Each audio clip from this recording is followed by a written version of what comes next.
Well, I'm Big Mac, and I'm married to the brain for 31 years. I'm the subject of most of the books and the DVDs if you decide to get any of them.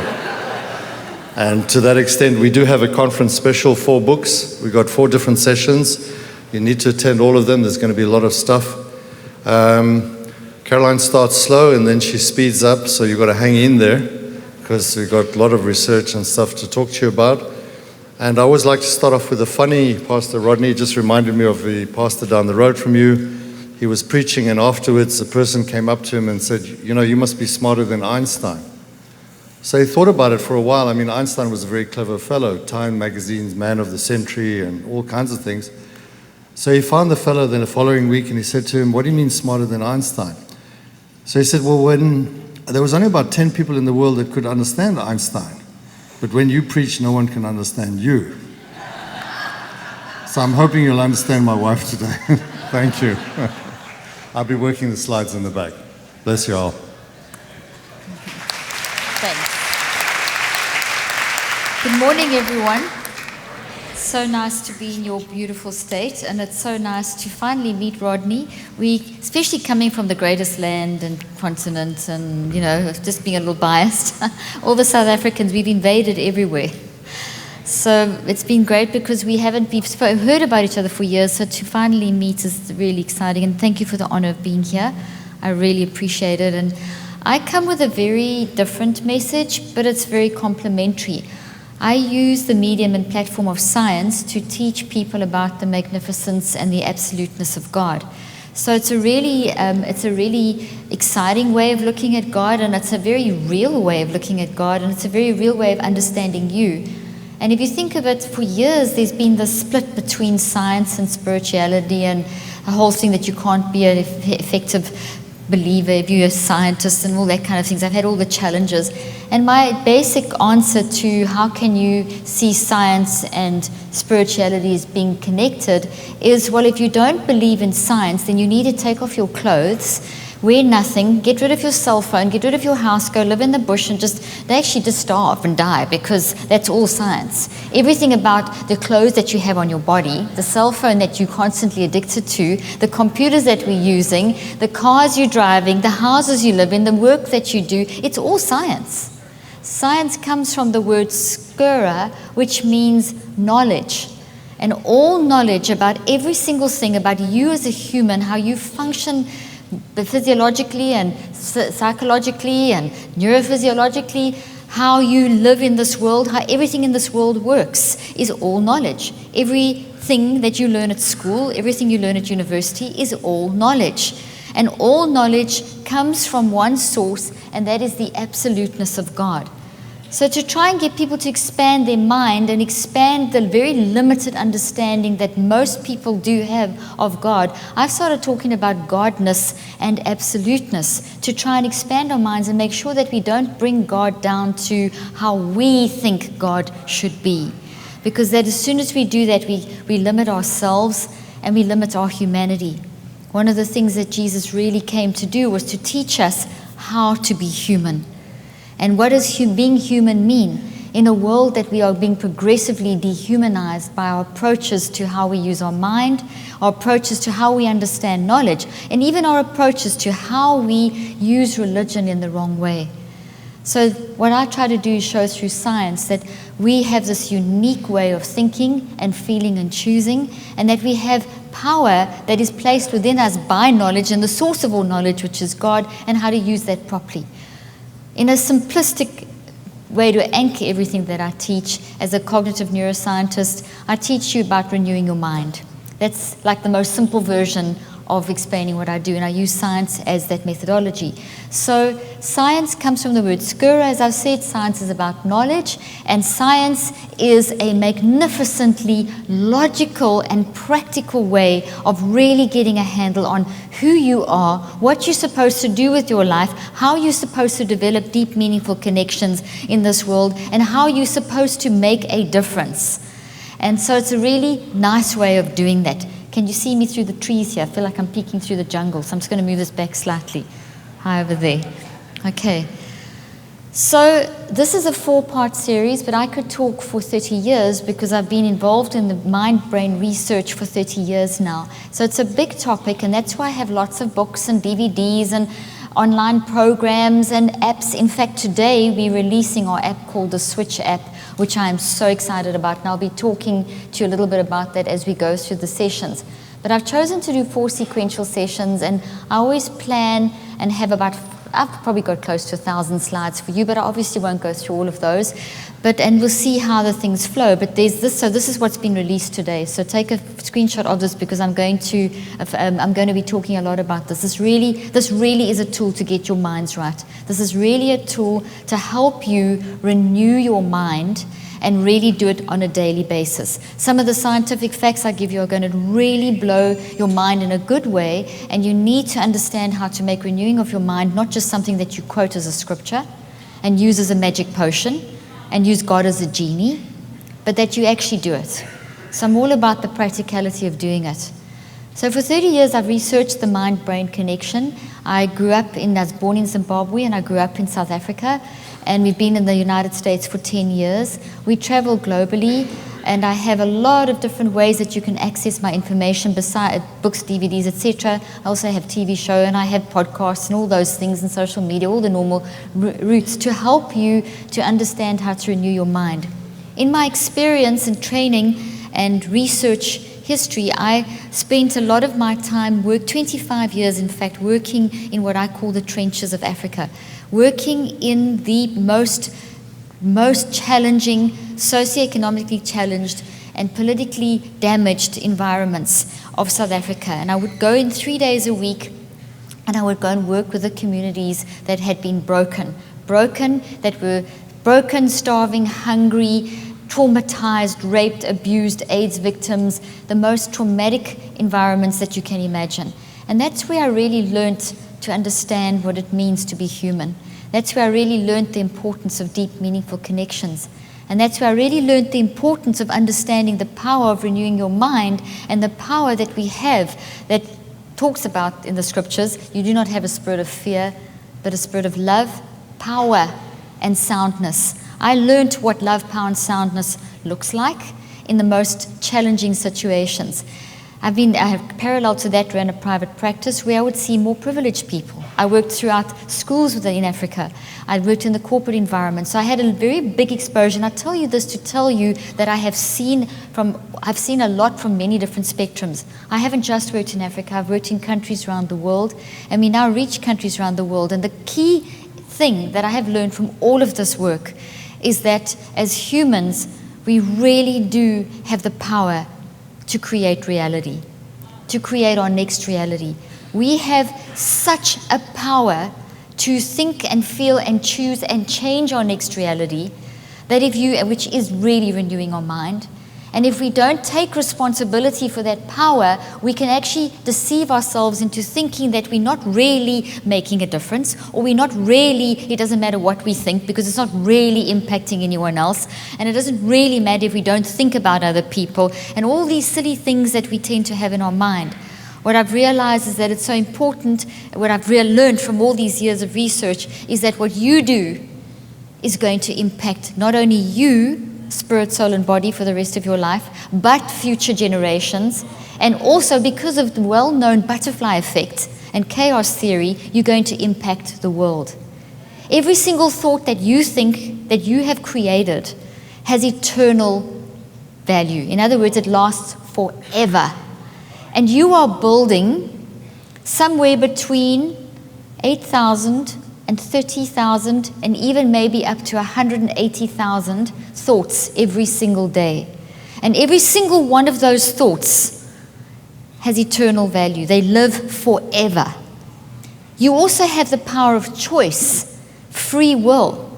No one controls your mind. People can influence you, and you can have bad wisdom, and you can make wrong choices, and we all do it. It is the human condition.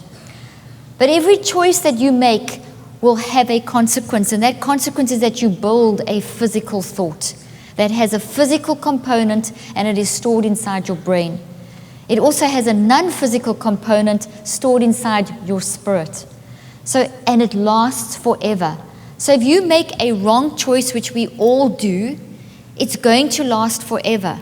And this is why we have to renew our minds, because that thought causes brain damage and it has lasting toxic damage into future generations, and it has toxic effect on the physical environment that you live in. So therefore, you need to renew your mind so that you can rewire your brain, renew your mind and rewire your brain in order to change the impact of the choices that you have made. No thought is just this random thing. Every thought that you think is changing your world and the world around you and for generations. When we recognize the responsibility we have as thinking human beings, crafted in the image of brilliance, we need to take more responsibility. The current environment encourages us to take no responsibility. The current environment teaches us how to blame everything. Your brain made you do it, your genes are faulty, you're a broken this happened in your life, religion, the devil. And the devil, that one really gets me going. Because I sometimes come to church and think, do you even read your Bible? When I hear people saying, do you even understand what Jesus taught? When people start saying, oh, the devil's attacking me, oh, the devil made me do it, then I think, why are you focusing on something that is defeated? And why are you making something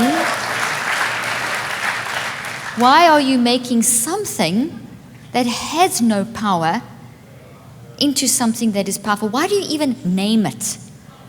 Why are we not using that energy? Because you share energy.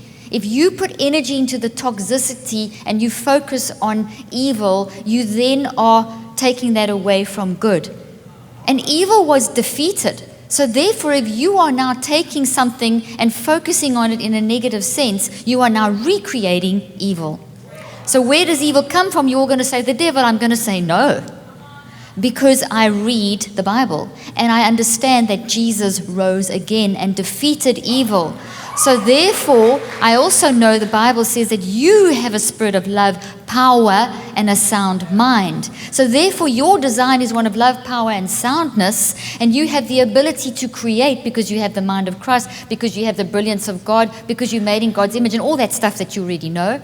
And you're not going to hear me say much Christianese. I don't speak Christianese. I'll just throw in a few scriptures now and then to anchor you, because I want to teach you that science is scripture. Because science is talking God's stuff in a different way.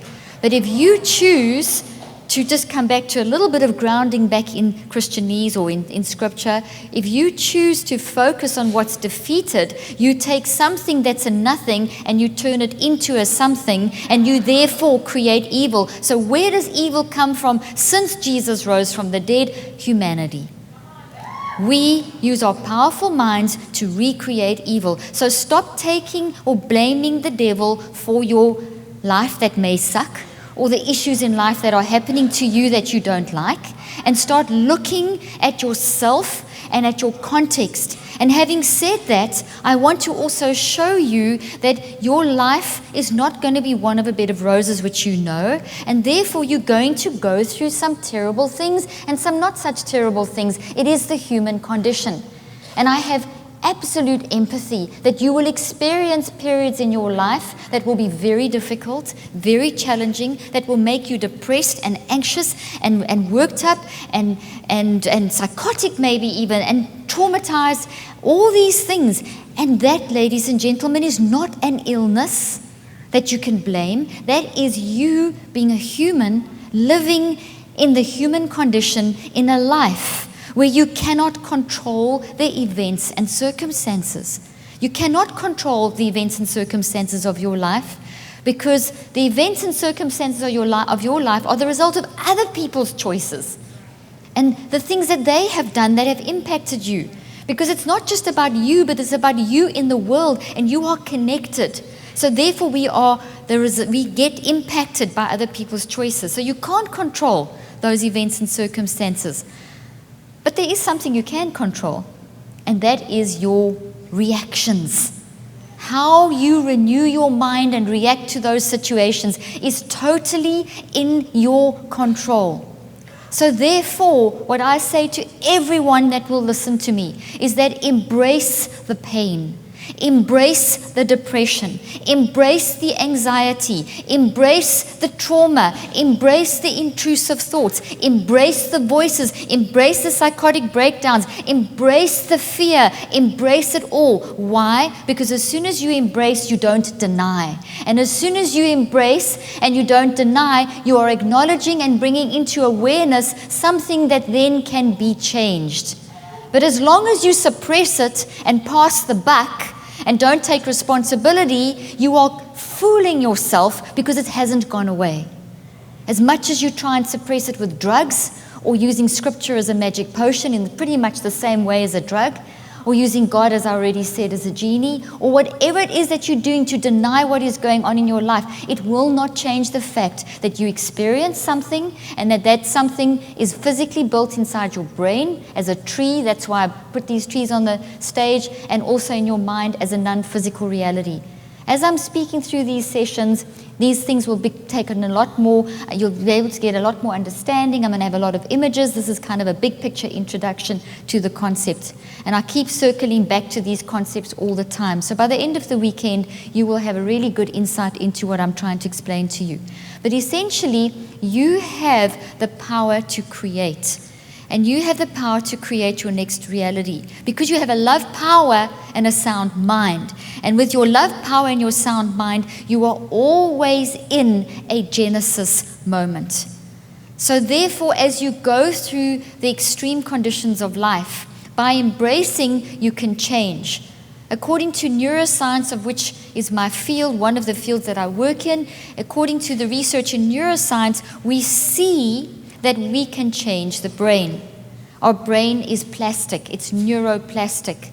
So as we change our mind, we can change our brain, which means as we renew our mind, we can change the physical structure in our brain, and we can change our circumstances, or we can cope better with our circumstances.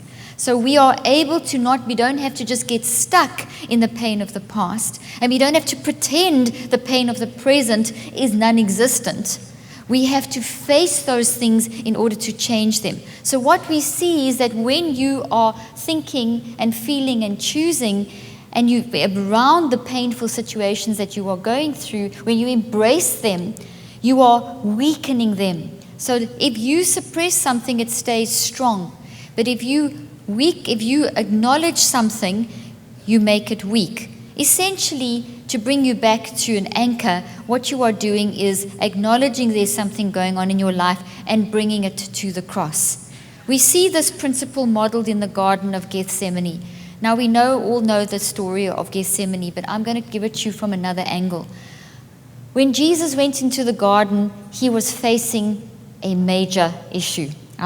Sure we would all agree, a very, very, very major issue. So major that Jesus sweated blood. In order to sweat blood, your body physiologically has to go through extreme challenges. It's pretty difficult to sweat blood. It can be done. But it means that you are in an extreme state of anxiety, depression, psychosis, all those scary words that we told are diseases, which are not diseases. They are descriptions of end states of your mind that influence the physiology and the neurophysiology of your body. Because your spirit, which is 99% of who you are, expresses itself through your physical brain and body, which is 1% of who you are. Your body and brain are how you express what is going on in your mind. So as Jesus was in the Garden of Gethsemane, there was a lot going on in his mind. A lot of the burden that he had to carry that only Jesus could carry. And as he stared at his issue, he did not take drugs to suppress it. He did not ask for anti-anxiety meds. He did not ask to get away from it. He sweated blood and he faced the issue. He embraced the issue. He cried through the issue. He sweated blood through the issue. In this First part of the story, we have the model of how we as humans are supposed to deal with life.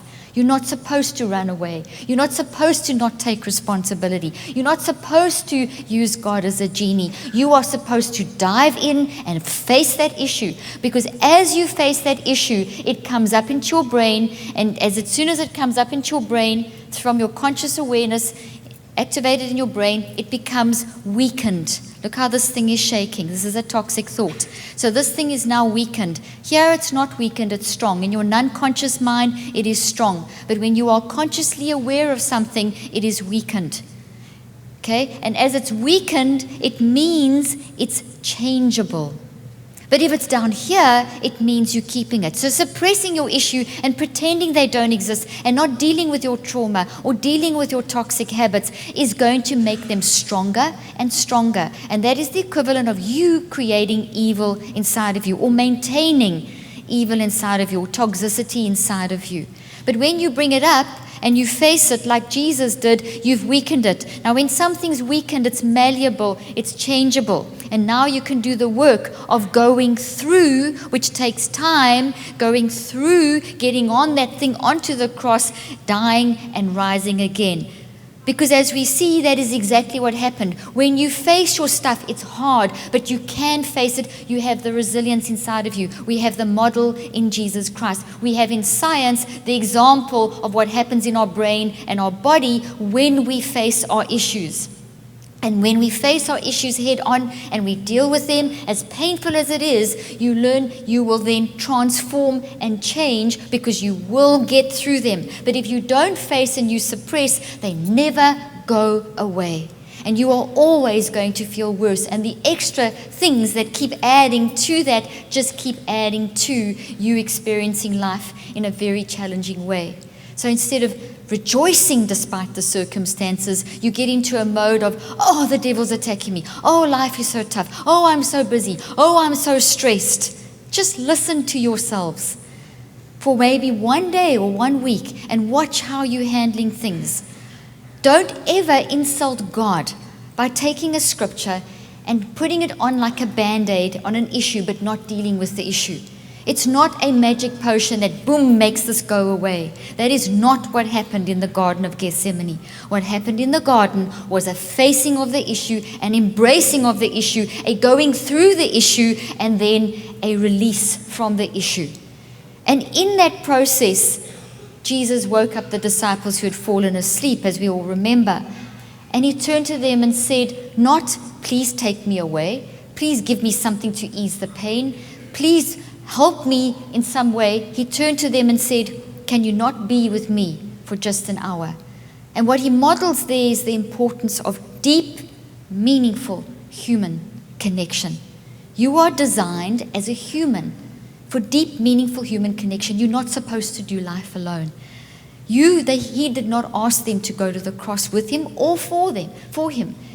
He said he just wanted the connection, the company, the comfort that comes from having humanity that you love support you through an issue that you are going through. That's what he asked for. So in that garden, we see the model for how we as humans need to handle life. We need to face stuff. We need to embrace stuff. We need to go through stuff. And it takes time. Stop thinking that someone's going to lay on hands in a situation like this and boom, it's all gone away forever. In the instant you will have an experience, a release, etc., and maybe for a few days, but you still have to do the work. This is just the catalyst. It is not the work, the process you still have to do to ensure that you eliminate the toxic physical reality in your brain and that you change your life pattern and your lifestyle in order to maintain the new vision that you've seen for your life. Do you understand what I'm saying? And you can't do that alone. So who here has watched Lord of the Rings, written by Tolkien, a South African, I just remind you, an epic story that I recommend every single person should watch.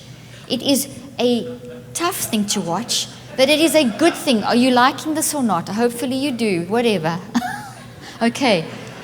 Lord of the Rings, are you a fan? No, it's good. It's just, I walked out because I got tired of watching him. My precious. So I joke about that all the time, which is fine. Okay. I'm not, it's okay. You're good. It's a joke. Okay, I was wondering what the always laugh... use it in a joke, that's why they laugh. And it's all right. Okay, well, let me give you my run-on. So it is an epic journey of someone facing, it's a Gethsemane. Frodo is facing a reality. He has to face the fact that he's got to carry this ring. This ring represents the challenges of life in a really big bag of stuff. It is totally Jesus facing the gathering the pain of humanity in that one moment. And Frodo is called to carry that ring. No one can carry that ring. Those that attempt to do it experience tremendous suffering, eternal kind of constant ongoing trauma. And he goes through an epic journey. He faces the issue. He doesn't want to accept it initially. He accepts it. He embraces it. He faces it. He walks through the journey. There's ups and downs. There are good and bad things, but it's an epic journey, and it kind of represents life. That ring represents all the things that we're going to go through. Statistically, if you're not going through something right now, you or your loved ones will be going through something in the next 5 years. And I'm not prophesying doom and gloom. I'm not doing anything. Don't get religious spirits all over you. Religion will block you to completely hearing the truth. It is an absolute fact that you will go through something. Why? Because you live in a world of humans that make bad decisions. So someone's bad decision is going to hit you in the face sometime in the next few years. Someone's going to maybe bash into your car or hurt you or traumatize you or say something to you, or your child's going to be bullied. These are things that you cannot control. These are the events and circumstances I spoke about. You cannot control the events and circumstances of your life, but you can control your reactions. Okay, so based on that, you are going to have a ring to carry. You are going to follow a cross, and that cross breaks down into the multitude of things you have to deal with in your life. The bad stuff. Obviously, there's a lot of good stuff too. And that ring represents the same concept. And Frodo goes through a journey, and in the last part of the series, the last movie, when he's climbing up Mount Doom, because the only place he can get rid of the ring is to throw it into the volcano. It is to eliminate it by fire. It's the journey he had to go through. And Sam is his faithful friend. Sam is with him all the time. Sam is constantly supporting him in a way that Jesus asked the disciples to support him. You see, we all need Sams in our lives. We all need a Sam to carry us through and help us through. And as Frodo's climbing up the mountain, he collapses. He's just had it. He's like, this is the end of the journey, but he just can't get there. And Sam turns to him and says, Frodo, and this for me was really the climax of the show, of the movies, was, Frodo, I can't carry you. I can't carry your ring, but I can carry you. And that is what Jesus was modeling when he said to the disciples, I don't expect you to get on the cross, but I do ask you just to carry me, just to be with me, just to have that deep, meaningful relationship. So there's many things in life that we can see this same concept coming. And that's why I always like to start with the Garden of Gethsemane and then progress and use different examples like movies and so on. But you all know what I'm talking about. But you've all got to get your religious spirits off you. The Christianese, dump it, because it is the most ugly thing to people out there. You just sound like an exclusive country club. That is just, well, if you've got this, you've got everything. It's not the way to reach out in love. It is not the message of Jesus. Jesus is a message of love all humanity. He came to save all mankind. Okay, so love saves all mankind, and you've got to ask yourself what love looks like inside of you. So if you want to know what love looks like inside of you, you've kind of got to start at the beginning, which is, what is love? So I've approached this from a scientific angle, and the rest of today, and I will refer to this, I'm going to talk about a concept called the perfect you. And the concept of the perfect you, I've written in this book over here, I've written lots of books, 17 books in fact. I've just got these 4 up here. I call these 4 my toolbox, along with the Switch app that we released today. But this Perfect You book is a way of understanding what it means to be wired for love, or the science of love, or in Christianese, being made in God's image. Okay? So we all know that God is absoluteness and love and perfection, all that stuff. So that's the image that you are made in. That means that your default is one of love. So we need to look at what love is. And we know from all the scriptures and so on, and we know what love is, that good feeling and joy, peace, patience, kindness. We know what that is. We know we know as humans what that feels like. The point is that, do you really understand it's your nature? And do you understand how to recognize when you've stepped out of love? And are you self-regulating yourself to the point where you are observing whether you are operating in love with all your decisions? So I wrote this book called The Perfect You to help us to understand this concept and from a scientific angle, and show you that your core nature is one of love. So I'm going to start with the easy part. The easy part is you can see me, you can see each other. So we see physical, we see the macro level. If we go inside our bodies, we know we've got different parts of our bodies. We've got the brain and the heart and the liver and so on. We know that these form systems. We know that we can go inside each of the organs and we'll get cells, and we can go inside the cells and we'll get organelles within the cells, and there's the fluids of the body. And if you go inside the fluids, you'll see that eventually everything's particles. And if you look at a particle, actually it's a wave. And what we see from quantum physics, which is the most accurate and fundamental of sciences, and I am now quoting a certain scholar, a Professor Keith Ward, who is a scientific philosopher and theologian, from Oxford, and as he says, quantum physics is the most fundamental and most accurate of sciences. When we talk about fundamental, we're talking about basics. When we talk about accurate, we're talking about trying to see truth. Okay, so when we look at quantum physics, we see that it undergirds every bit of knowledge about who we are as humans, the world that we live in, and the choices that we make. At the core of quantum physics is the concept of humanity's ability, listen to this, to think and feel and choose. Without understanding the pivotal role of a human's ability to think and feel and choose, you wouldn't have quantum physics. If you didn't have quantum physics, you wouldn't have anything else. So quantum physics is the closest spiritual connection scientifically to God that I could find. And the rest of it are just growth from quantum physics. So quantum physics is considered to be a good place to start because it looks at what the world around you is kind of made of and how it keeps going. So another core principle of quantum physics is that we can't keep running on our own. We don't just emerge as humans. There's something that keeps us going all the time. There's something that keeps the plants growing. There's something that keeps the sun shining. There's something that keeps you as a human breathing and your cells turning over and genetic expression happening constantly. And quantum physicists say that that is something supernatural and something perfect and something that is over and above everything else. And some of them call it God, some of them call it absoluteness, some of them call it a supreme being. It doesn't matter what we call God, as long as we recognize that there is a supernatural source called God, whatever name, that is basically energizing each and every one of us.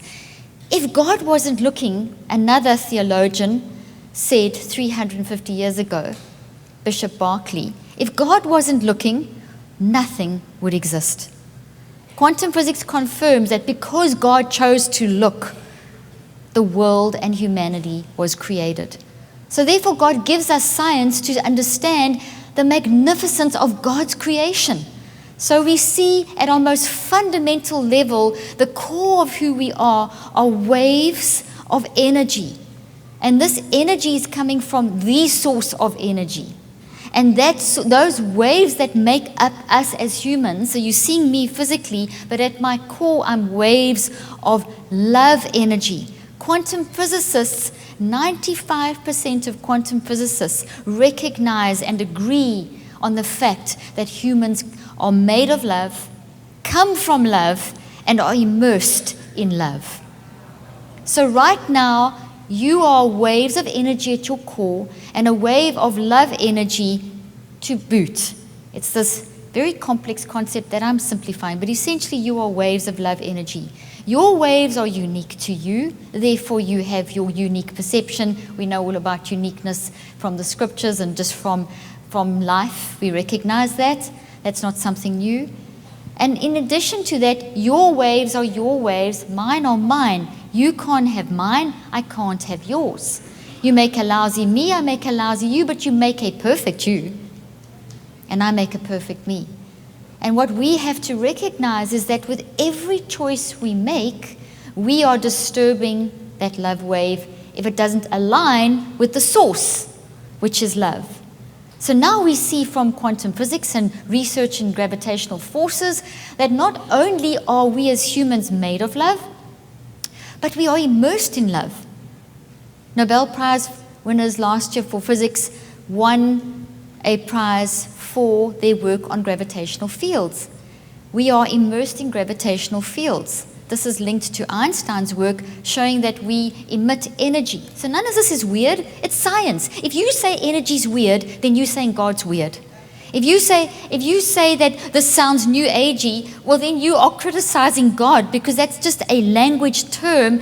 If you deny energy, you deny God, you deny existence.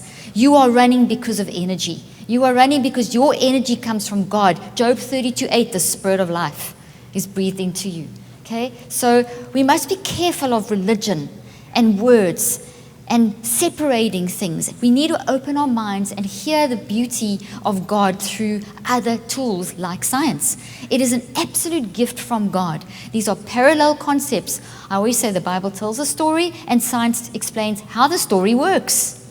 How does humanity work? How do all the crazy things that people did in the Bible work? Why? Why do we as the earth, etc.? So gravitational fields explain to us that we are immersed in gravitational waves. And these waves also take on a love shape for the majority. Okay?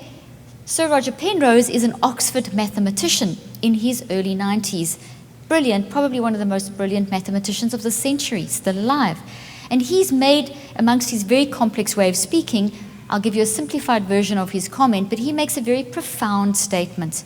And he said that we as humans are immersed in the ethics and values of love. These gravitational fields are waves of wisdom, waves of love wisdom. Essentially what he was saying was that you're a love wave and you live in love. And what you need to do is connect with love in order to give love. When we do that, interestingly enough, that's when you feel great. When you truly reach out and connect with someone like a Sam to Frodo, like the disciples to Jesus, like your best friend, like your husband or wife, like an experience that you have where you've really just connected with someone in a deep, meaningful way and maybe shared a great meal or a movie, or you've just succeeded in something exciting, that a project that you've been working on. I mean, we're really feeling super excited about this app because we've been working on this project for 18 months. It's my life's work, my best life's work. We are super excited. My waves of love are flying all over the place. I hope you can feel them. And I'm connecting. So what I'm trying to do is give you an example of when you operate in love, which you do most of the time. You are operating in your default mode. And we see physically the most wonderful effects in the brain and the body. We see from neuroscience and neurophysiology and the human anatomy and human biology and all these different ways of looking at the physiology of mankind, we see that we are actually wired for love. We do not have a circuit in the brain for irritation, frustration, depression, anxiety. We do not have genes that make you these things. We do not have anything, any structure inside our brain or our body that is wired for anything but love, which is super interesting. So when you operate in love, that's why you feel this burst of energy. This is why you feel like you can think clearly and you feel great because your heart is pumping in the correct way and your blood vessels are dilating and you've got oxygen going in your brain and blood in your brain and through your different parts of your body, and you are got 1,400 neurophysiological responses operating in a very fantastic way, and you've got all these special hormones going flowing from your heart that are now moving through your body, and you're getting that sense of peace and all that good stuff. In other words, ladies and gentlemen, you're getting a very strong physical reaction to your emotional or mental state, which means that you are not your brain. Brain and mind are not the same thing. The brain is separate from the mind. The mind moves through your brain. The mind is the spiritual part of you. Your thinking, feeling, choosing, soul, all the references in the Bible to heart, all that stuff, that's that spiritual part of you. In science, we call it the non-physical. I've done research on this for 30 years. I've developed theories. You'll see them in the book, and I'm going to explain some of them to you. On you being this non-physical. Actually, can you bring that my theory up now? Okay, we're going to show you an image that'll probably just wake you up or make you go to sleep. So basically, you are 99% spiritual.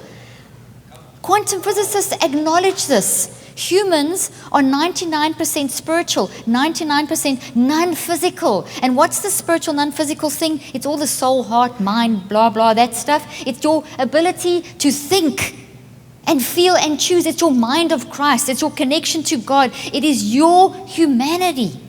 It's profound and it's creative and it's impactful, because with this non-conscious, you build eternal value into your brain and your body and the world around you. So just looking at that slide, look at the colors.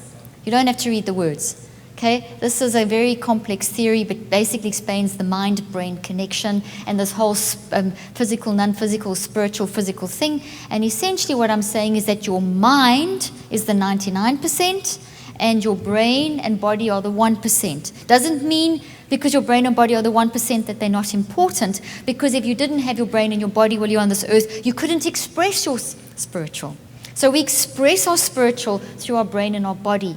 And this is why it's so important that we look after our brain and our body. And that's why I address nutrition as well in one of my books, Think and Eat Yourself Smart, and I will be talking about that in the 4th session this week. This weekend, I'll be getting into that. And we also need to recognize, therefore, that we need to be stewards of our spiritual and our physical. You have to steward your brain and your body, which means you've got to eat properly, you've got to exercise, all that logical stuff. You've got to steward your mind, which means you have to renew it, etc., and do the stuff I'm teaching you. Okay? And you also have to steward the earth. You can't go and say you worship God and you love God and blah, blah, and sing and get all happy, and then you go and eat junk food and you go and support an industry that's destroying the earth. That is not stewardship. That is you just not taking responsibility. And then when you get sick from eating junk food, the devil's attacking me. So we need to be careful what we do with our mouths and what we say. Because whatever you say and do is a result of what you've thought. Because you think, feel, and choose in the non-physical. You build the thought in the non-physical from thinking, feeling, and choosing. And then you build a second representation physically in your brain. So your mind grows matter. Your mind creates matter. Your mind is your spiritual non-physical. It is your thinking, feeling, and choosing. Those 3 things go together. When you think, you feel. When you think and feel, you choose. When you think, feel, and choose, you create. And what do you create? The basis of what you say and do. Non-physically, and then that pushes through your brain, and you plant that in your brain, you switch on your genes, and you grow thoughts. Tonight I'm going to show you this in depth with lots of imagery, so I'm not going to go into that more now. I just want you to know that with your mind, you create matter, and what the matter that you create really does matter. Because those thoughts that you build in your brain that look like trees become the root of what you say and do. Everything you say and do is first a physical thought that you have built and a non-physical thought that you have built into your mind and your brain. 2 parts. You build it non-physically into the non-physical, and you build it physically into the physical. You do that with your love, power, and your sound mind. You control that process. You are responsible for what you build into your mind and your brain. You are responsible for your reactions. Granted, there are 2 categories of reactions. Category 1 is the voluntary stuff that we do, the dumb things that we do, all of us. The bad mistakes, the irritations, the bad habits we develop, the toxic habits. That's category 1. Category 2 is the traumas that happen to us, the bullying, the rapes, the war, the socioeconomic. In other words, the context of your life that you can't control that happens to you. That's trauma. Both of those fall in this zone. This is the toxic zone, where you see the wiry, toxic tree. And this is the zone where we break down physically and mentally. This is the zone that our body's not wired for. In the perfect you zone, which is the love zone, which is this zone, this is where we activate what is naturally inside of us. That we see scientifically and neuroscientifically, physiologically, neurophysiologically, anatomy-wise, that we are wired for love and are immersed in this gravitational field of love. But we stay here, or we move here through life reactions. So by how we respond to life in each moment of every day is putting us in one of these two zones repeatedly throughout the day. So we live between these two zones, this being the fear zone or the imperfect you zone, this being the love zone or the perfect you zone. I say perfect you because, as I mentioned already, you're wired for love. You're made in God's image. We see your basic core is one of love waves. So what happens here when you make a wrong choice, when you do decide to get jealous, when you do decide to get irritated, when you don't deal with that trauma, when you suppress it, when you've gone through something but you don't deal with it, because you just don't know how to, because you haven't had enough loving support to help you to face it. You didn't have a Sam, or you didn't have the disciples, you didn't have someone in your life, or you were trained, don't speak about it, it's bad. I get so sad when I hear how many Christians say, oh, I mustn't say the negative. I must just speak the positive. You can't, that's using God as a genie, as I will say repeatedly. You can't take a scripture and whack it on like a Band-Aid. Deal with the core. What did Jesus do? Embrace. God didn't just chuck a few scriptures on top of that pain.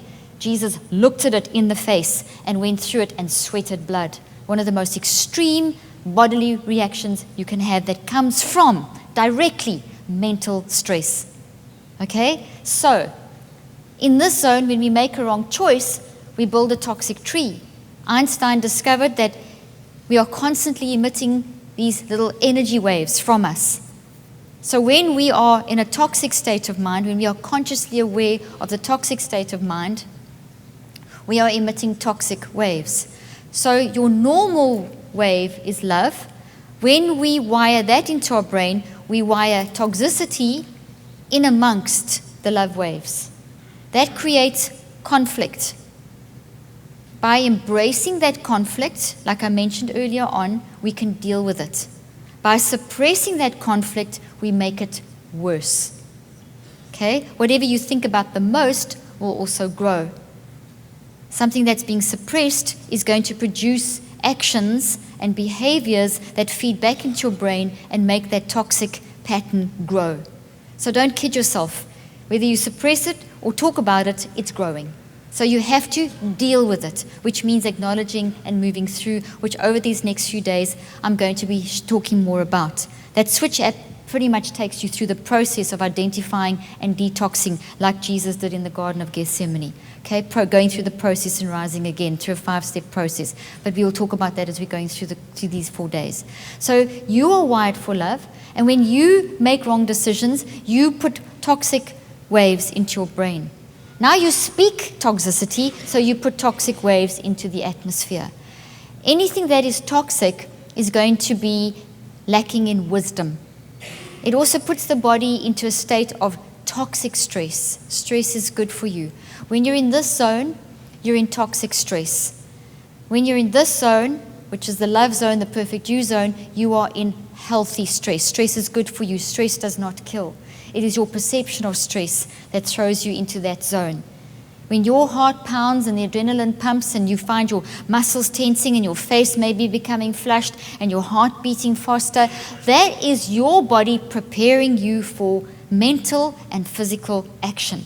Embrace it. It is a fantastic cycle of tension and release that will help you have cognitive fluency and access the wisdom that you are standing in. Heaven is at hand. You are standing in wisdom. Sir Roger Penrose's work, the Oxford mathematician, who said we are immersed in love waves. The gravitational waves are love waves. You stand in God's wisdom. God has poured all the ingredients of wisdom into the environment around us, into the atmosphere, into all this complex stuff that we don't really understand, but are starting to get a glimpse into. We are basically standing in God's wisdom in ingredient form.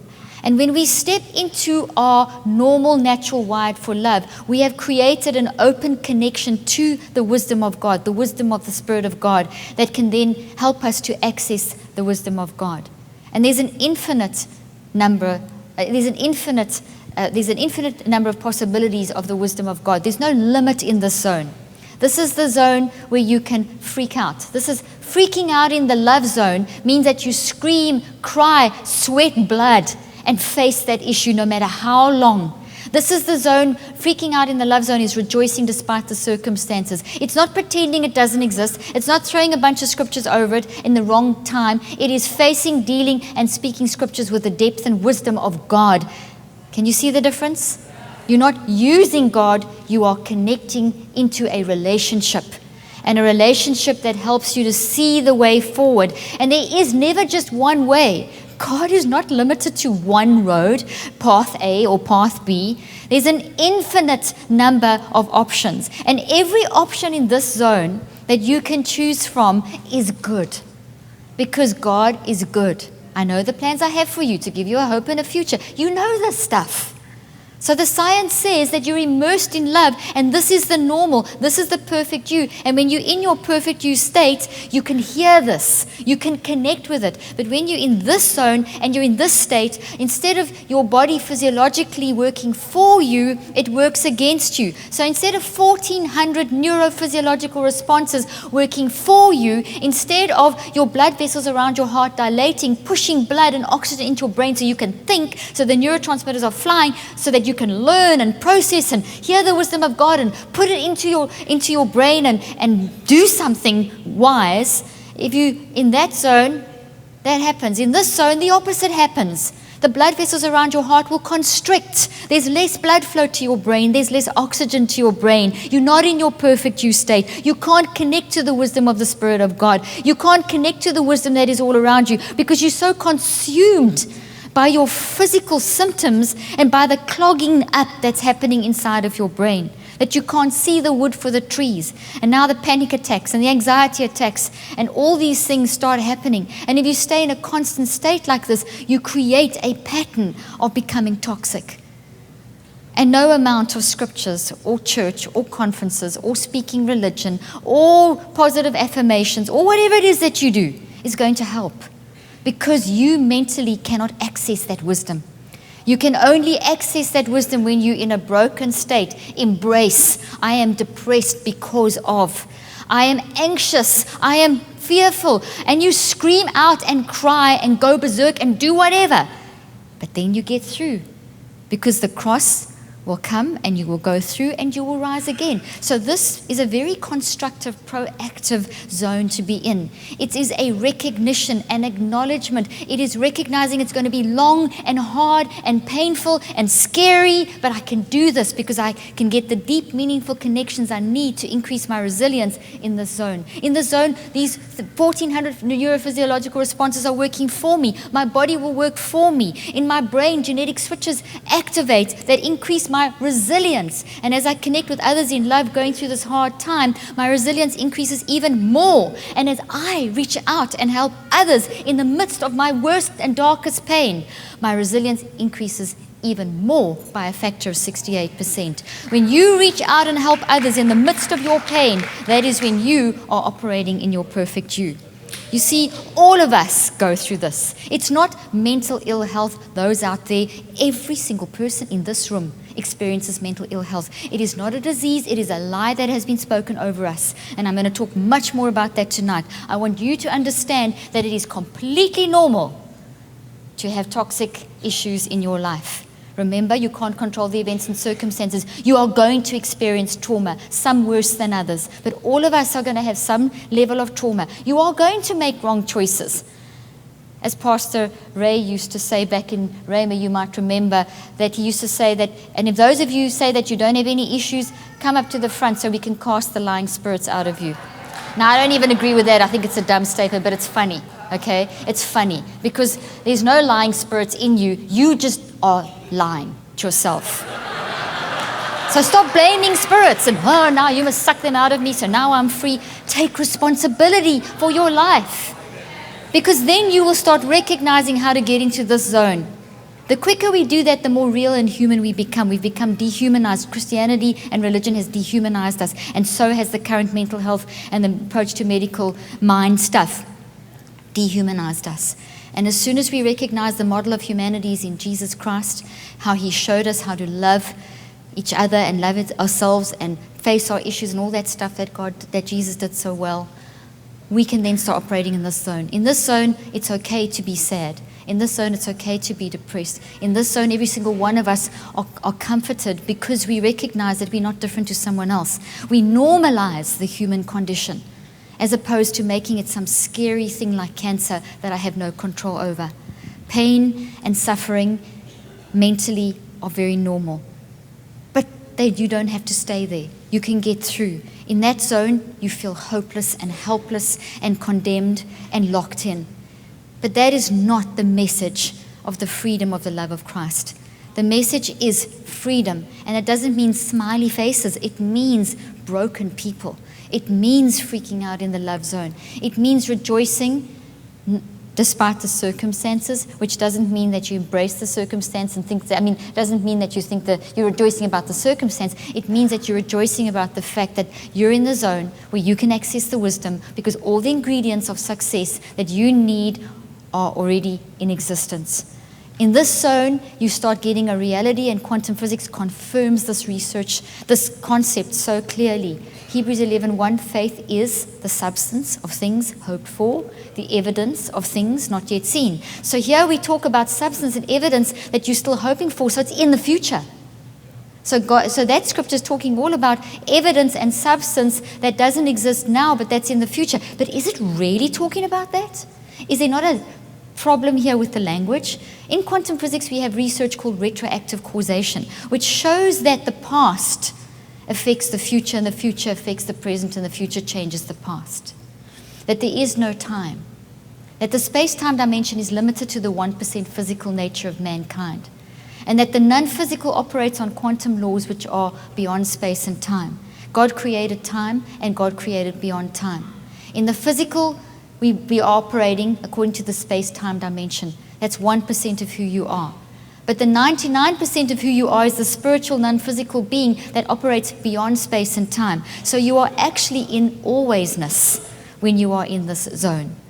So at any one moment in time, you are in alwaysness, which is beyond space and time, which is present, past, and future kind of collapsed into one. And you are also in the present, going into the future, the now moment. So it's kind of difficult to process that, but you're pretty complex. So don't even try and understand it, because complexity is beautiful in itself. It shows the magnificence of God.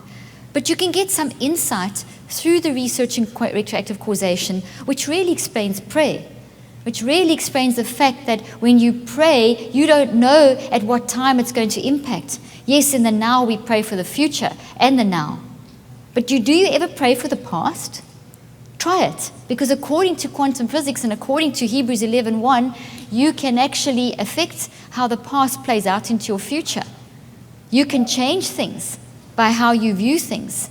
You see, in this zone, evidence and substance already exists for what is coming up. That means the past is already in, the future is already in existence. Did you hear what I just said? Whatever you need for the future, whatever wisdom you need for the future, is already in existence, according to Hebrews 11:1. In the land of wisdom, in the land of love, where you're designed to blossom, and you need to find it. So it takes tremendous humility to understand your perfect you nature, because when you understand your perfect you nature, there's no pride involved at all. There is just this realization of the brilliance of your mind, the brilliance of creation, and the importance of taking responsibility and listening to your body so that you can access this wisdom of God. So coming back to my theory, I'm going to ask Mac to put that up on the screen again. You'll see different colors. The first part of it, you'll see that there's a pink, like a green color and a purple color. Okay, we're finding it now. Okay, there we go. The green and the purple represent your non-physical, the 99%. Your mind, okay, with your spirit, soul concept, okay? The green part is the biggest part of that. It's called the non-conscious mind. The non-conscious mind operates 24/7. Non-conscious. Very powerful, totally and utterly quantum in nature, where all those memories are stored in the non-physical that I spoke about earlier on. Always activated. When you're asleep, when you're awake. Very fast. Operates at speeds of about 10 to the 27 and probably faster. This is why artificial intelligence will never work. You'd never be able to create a machine that can do what the non-conscious can do, because there's an infinite number of permutations that, as humans, we do with our mind. Okay, so the spiritual can't be captured in a machine. So then the purple part is the conscious mind, and that's what's awake when you're awake. Understanding the conscious mind has been the pursuit of philosophers and scientists for hundreds of years. It's considered the hard question of science. What is the conscious mind? They don't like talking about the unconscious mind. Don't even go there. And the conscious mind is this debate. And what they currently say is that the conscious mind, the purple part, which is only awake when you're awake, which is pretty slow, operates at about 2,000 actions per second versus up to 400 billion actions per second of the non-conscious. So the green part's around about 400 billion actions, and the conscious part's at about 2,000 actions. These are estimates, but it gives you an idea of the difference. So that conscious mind, what the current materialistic, reductionistic, physicalist view says, is that, oh, actually, you are your brain. The non-spiritual, just some woo-woo nonsense. And you are your brain, and your brain is made of these supercomputer things called neurons. And these neurons that look like trees fire. And as they get enough energy, you kind of have this hallucinatory effect, and that is, ooh, a bit of mind. So you are a pre-programmed robot. You are a biological automaton with all these programs running. And so if you make some mistakes, like you think in the wrong way and you don't react like you should, oh, it's because your brain is broken. You're a broken person. You don't have any free will in this model. You are just simply, basically dancing to the tune of your DNA. What a hopeless model that appeared around about 350 years ago, ironically at the time of Newton. When Newton, who believed in the power of the supernatural and never really said what people say he said that the laws that he discovered were simply laws that could be broken, but laws that only applied to the 1%. So looking at my theory, the 1% is the blue and the pink. The blue part's what you say and what you do, how you express yourself. As a man thinks, so is he. Out of the abundance of the heart, the mouth speaks. So out of the abundance of the green and the purple comes the blue. Got it? Okay. As a man thinks in his heart, the green and purple comes the blue. Boom. The pink part is what's going on physiologically in this incredible computer called the brain. The brain is an incredibly complex computer, brilliant design of God that helps us to store these very complex things we build in our non-physical. Incredibly useful. It can constantly change. I did some of the first work on neuroplasticity back in the 80s in South Africa when I was told that I did a TED Talk. You can pick up my TED Talk if you go and look at TED Talks. And I did research showing that when you use your mind, you can change your brain. Because in the 80s, we were told your brain can't change because you're this robot thing. That had been a theory that started 350 years ago at the time of the development of Newton's work in the scientific method, which is a brilliant method. The scientific method is beautiful, but it's not meant to be as static as it has become. Okay, science is constantly changing, one funeral at a time. Things constantly change, and science shows us this growth and this evolution. And then 50 years ago, this peaked, and we're going to see tonight and tomorrow how this peaking of this materialistic, reductionistic, you are your brain, biological automaton, no voice, everything's an illusion, everything you say and do is just because of your brain firing, you have no control. That model really peaked about 50 years ago.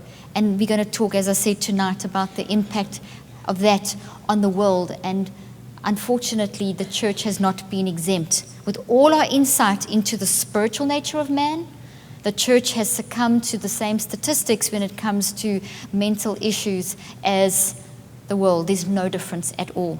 And I say to myself, and I look at the thousands of emails that we get every week and comments on Facebook and social media, and I see the broken people reaching out to me, saying things like, I pray all the time, I go to church, I read my Bible, but I'm still so depressed.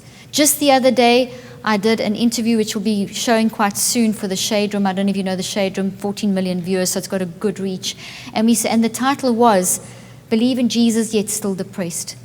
As though that was something bad. There's a lot of confusion out there. Jesus got depressed.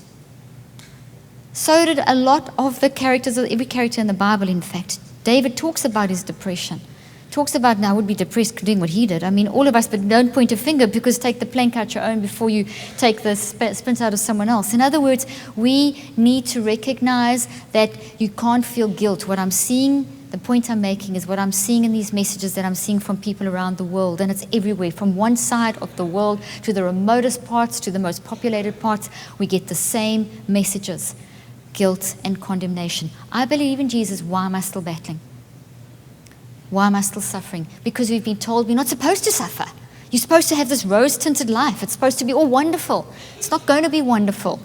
You can but you can learn to rejoice despite the circumstances. You can learn to enjoy the now moment. You can learn to manage technology and manage your mindsets so that you can learn to smile and enjoy and work through the challenges of life in the way that you're supposed to. That you can cry and it's okay. That you can say you're depressed and anxious and no one's going to think you're crazy and lock you up, which is what's happening at the moment. That you will have suicidal thoughts. Do you know that a very high percentage, up to 95% of people globally suffer with intrusive thoughts, including suicidal ideation?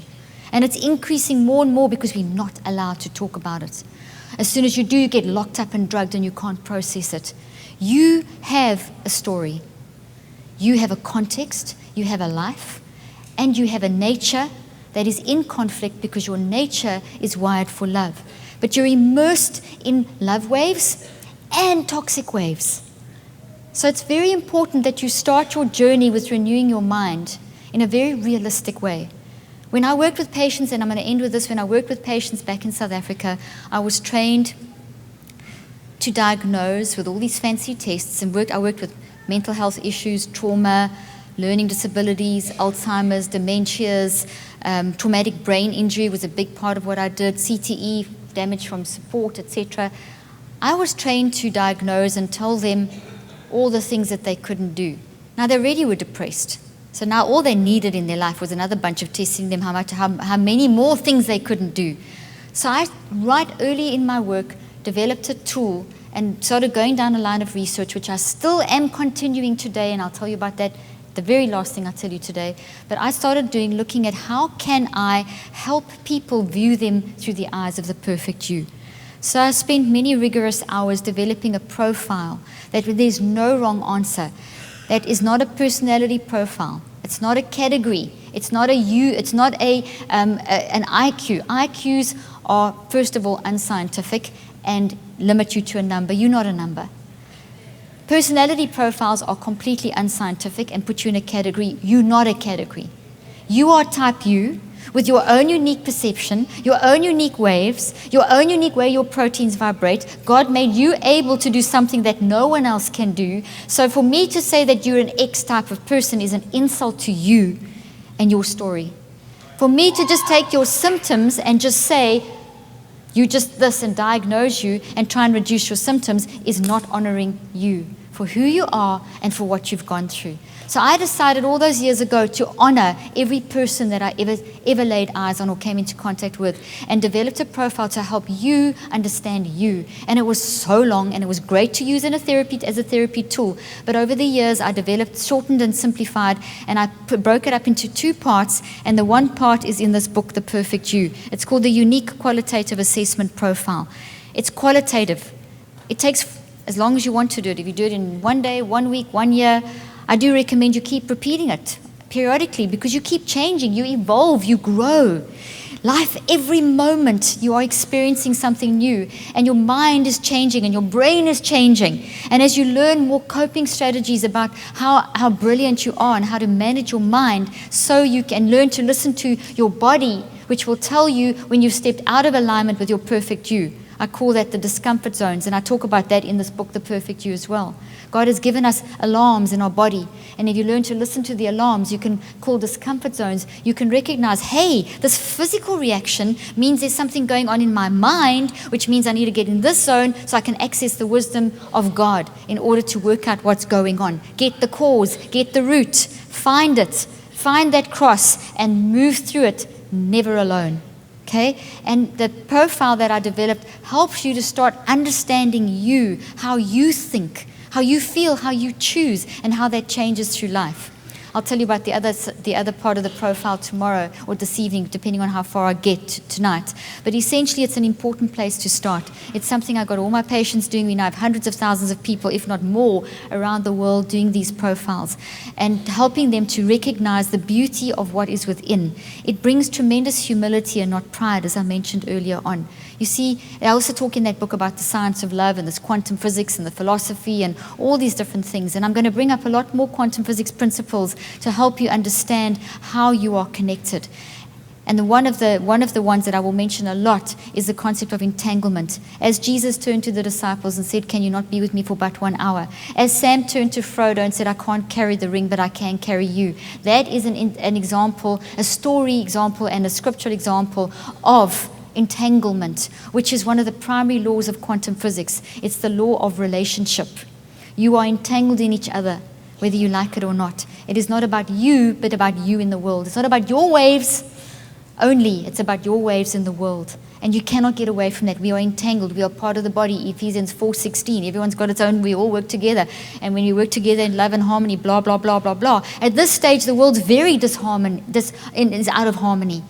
And the Christians, I look at Christianity and I think, wow, we have all this stuff in the Bible, which are basically indications of the oral stories from the oral tradition of Jesus, telling us how to be human. And yet I look around at the world of Christianity and I think it's probably one of the most inhuman, unkind worlds. And you may not like hearing what I'm saying because maybe this doesn't apply to you. But this is I mix with all kinds of people and all kinds of belief systems and religion. And I find a lot more love out the church than I find in the church. And that makes me very, very sad, because this means that we are not reflecting God's glory across the earth, which is what we're supposed to be doing. We've got so caught up in rules and laws, and if you don't believe this, then this is going to happen to you, that we've become judgmental Pharisees. And we have to really watch what love looks like. And I believe you can start changing this if you really understand you, because when you get a handle on what it means to be wired for love, all you want to do is ooze love. I'm currently doing research where I'm looking at a non-pharmacological intervention for mental health, making mental health, taking away the scary thing around mental health. And I'm going to talk more about it tonight, but Matt can just put it up on the screen and you can read and follow the research. I work with teams of doctors. I have a network of doctors that I work with that are on that's an organization that I've set up. I have neuroscientists and neurologists and endocrinologists and neurosurgeons top in the world that we're working together. And we're looking to show people that we don't need to apply the physical to fix the mental. We need to apply the mind to fix the mind. Mental health has become the scary thing that we don't even know what to do with. 4% of churches talk about mental health. And those 4% that do are generally referring them back into the materialistic, reductionistic system that is making it worse. The approach that started 350 years ago, that peaked 50 years ago, is breaking society. If we don't get our minds back. If you don't get your mind right, nothing else, no amount of church, no amount of positive affirmations, no amount of religion, of whatever you believe is going to help until you get your mind right and your mind is wired for love. We have to understand our love nature in order to be able to move forward in the way that we are designed to move forward. Remember, you cannot control the events and circumstances of your life, but you can control your reactions. I hope you'll come back for more, to hear a little bit more how to control your reactions. Thank you so much.